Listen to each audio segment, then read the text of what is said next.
大家好，歡迎大家嚟到第三堂。第三堂係關於創作影片嘅技能嘅入門。雖然我哋未必係 KOL 或者係網紅啦，但係我哋同樣都可以製作同上傳我哋自己嘅影片去到社交媒體，去同大家分享我哋嘅觀點、生活點滴嘅。喺開始之前呢，我哋會講解一啲關於內容創作嘅指導方針，同埋一啲基本嘅拍攝技巧。我想問下大家，你想拍一啲咩類型嘅影片呢？你又覺得乜嘢類型嘅影片適合你呢？想問下大家，你嘅影片想表達啲咩呢？當你有諗法嘅時候，好好啊，因為你已經邁出咗第一步。但係如果冇諗法嘅時候，應該點樣呢？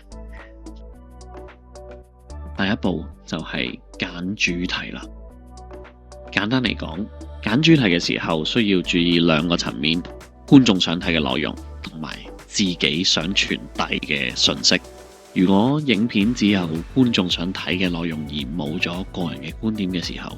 就會令到影片失去自己嘅獨特性。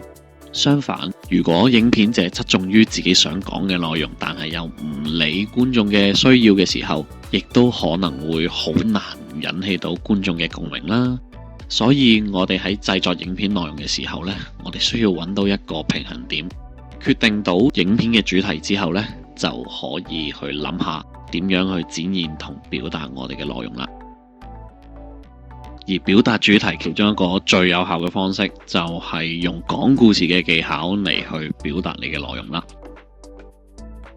一般嚟講呢，講故事有4個最重要嘅過程，就係起、承、轉、合。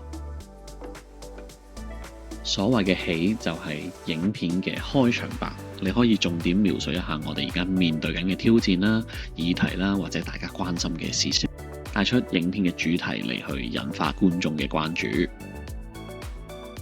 承就係承接開場嘅部分，我哋需要用一個引人入勝嘅方式嚟去延續我哋嘅主題，例如街訪挑戰啊、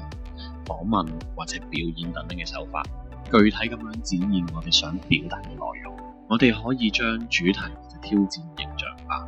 例如想表達吸毒嘅禍害，我哋可以拍攝吸毒之後我哋身體嘅一啲嘅變化、心理嘅狀況，或者同家人關係有破裂嘅場面，等觀眾咧更加容易感受到咧問題嘅嚴重性。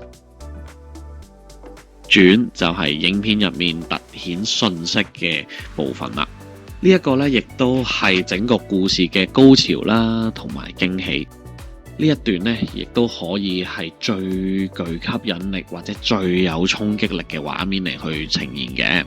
嚟強化翻主題帶嚟嘅一啲嘅反思啦，或者轉變啦，等觀眾留下一個深刻嘅印象。合就係整個過程咧引發出嚟嘅反思同成長啦，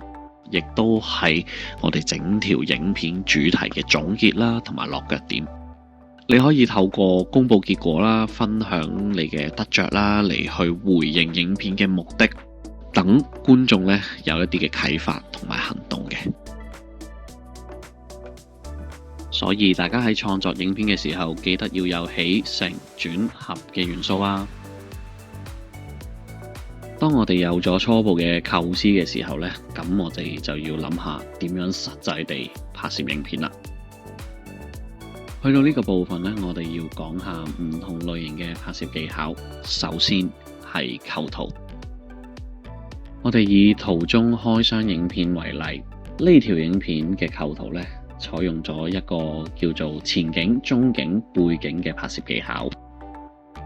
其實前景、中景、背景可以想像成為將畫面由近至遠分成3個層次，最接近鏡頭嘅係前景，其次就係中景，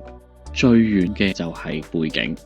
以開箱片為例啦，喺構圖上面咧，前景通常會係我哋想介紹嘅產品，中景係人物啦，背景係襯托整個主題嘅擺設。前景、中景、背景所表達嘅主題咧都各有不同，例如前景就係產品嘅介紹啦，中景咧係人物嘅介紹方式，背景呢就係影片嘅氛圍，提示觀眾嘅影片風格。另外一個常用嘅拍攝技巧呢，就係三分構圖法啦。呢一個呢，係將畫面嘅橫向同縱向各分成3等份，形成9宮格。三分構圖嘅原理呢，係指將畫面嘅主體放喺其中一個交叉點上面，咁樣係能夠有效咁樣引導觀眾嘅視線，突顯到個主體。例如喺呢段訪問影片入面，男主持同女嘉賓喺交叉點嘅位置上面，令到觀眾呢可以更加容易聚焦佢哋嘅互動。希望今堂嘅內容可以幫到大家製作心目中理想嘅影片。